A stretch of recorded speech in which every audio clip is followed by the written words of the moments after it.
Hi all, welcome back. അപ്പോൾ ഞാനിന്നൊരു അടിപൊളി healthy ആയിട്ടുള്ള ടേസ്റ്റി ആയിട്ടുള്ള ഒരു പായസ റെസിപ്പിയാണ് ഈ വീഡിയോയിൽ ഷെയർ ചെയ്യുന്നത്.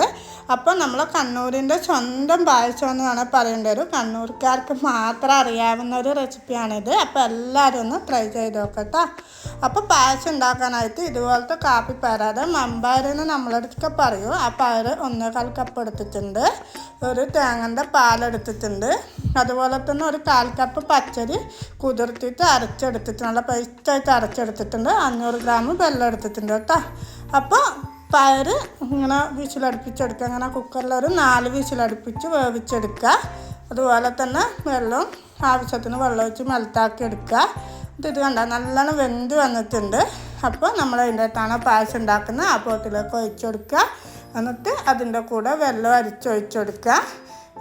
നമ്മൾ എന്താ പറയുക, പായസത്തിൻ്റെ ഒരു എന്താ പറയുക സീക്രട്ട് എന്ന് പറഞ്ഞൊരു ഇൻഗ്രീഡിയൻസാണ് ഈ അരി കേട്ടോ. പച്ചരി, നമ്മൾ ദോശയൊക്കെ ഉണ്ടാക്കുന്ന പച്ചരി ഒരു ഞാൻ മനസ്സിലായി 1/4 കപ്പ് നല്ല പേസ്റ്റായിട്ട് പുതിർത്തിയിട്ട് പേസ്റ്റായിട്ട് അരച്ചെടുത്തിട്ട് അതിലൊഴിച്ചു കൊടുക്കുക. എന്നിട്ട് അടുപ്പിൽ വെച്ചിട്ട് നല്ലോണം ഇതുപോലെ ഇളക്കിയെടുത്ത് ബബിൾസ് വരുന്നവരെ ഇളക്കിയെടുക്കുക. ആ സമയമാകുമ്പോഴേക്ക് ആ പച്ചരി നല്ലോണം വെന്തിട്ടുണ്ടാകും കേട്ടോ.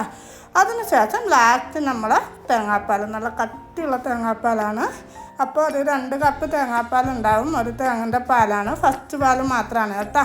അപ്പോൾ അത് ഇതിലൊഴിച്ച് കൊടുക്കുക. എന്നിട്ട് ഒന്ന് ബബിൾസ് വരുന്നത്, തേങ്ങാപ്പാൽ ഒഴിച്ച് കഴിഞ്ഞാൽ പായസം അധികം എന്താ പറയുക തിളപ്പിക്കറിയെന്നല്ല. അപ്പോൾ ഒരു ബബിൾസ് ഒന്ന് വെന്ത് ചൂടായി വരുന്നവരെ ഇളക്കിയെടുക്കുക. അതിനുശേഷം ഏലക്കപ്പൊടി, ഒരു പിഞ്ചുപ്പ്, അതുപോലെ തന്നെ ഒരു ടേബിൾ സ്പൂൺ ഗീ ഒഴിച്ചിട്ട് ഒന്ന് ഇളക്കുക. അങ്ങനെ നമ്മളെ കണ്ണൂരിൽ മാത്രം അറിയപ്പെടുന്ന ഒരു പായസ റെസിപ്പിയാണിത്. അപ്പോൾ എല്ലാവരും ഒന്ന് ട്രൈ ചെയ്തൊക്കെ ഇന്നത്തെ വീഡിയോ വൈൻഡപ്പ് ചെയ്യാണ്. Take care.